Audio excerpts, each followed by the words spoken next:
अस्सलाम वालेकुम नाज़रीन, आप देख रहे हैं KN92 न्यूज़। मैं हूँ आरज़ू खान। आइए शामिल करते हैं कुछ रायते हुए खबरें। महकमा एक्साइज एंड नारकोटिक्स कोरंगी की एक और बड़ी कार्रवाई। चीफ रिपोर्टर मोहम्मद आसिफ की रिपोर्ट के मुताबिक महकमा excise and narcotics district Korangi की ETO ख्वाजा मोहम्मद वसीम ने गिरफ्तार मुलजिम अब्बास की निशानदही पर एक और कार्रवाई करते हुए उमर फरीद व फरीद अहमद को गिरफ्तार करके 500 ग्राम आला क्वालिटी की आइस बरामद कर ली।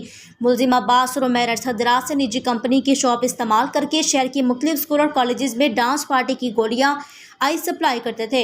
मुलजिम से मजीद सनसनीखेज इंकशाफात मुतवक्का। ETO ख्वाजा मोहम्मद वसीम ने मीडिया से गुफ्तगू करते हुए कहा, मनशियात के खात्मे के लिए किला कुमा का सिलसिला जारी है।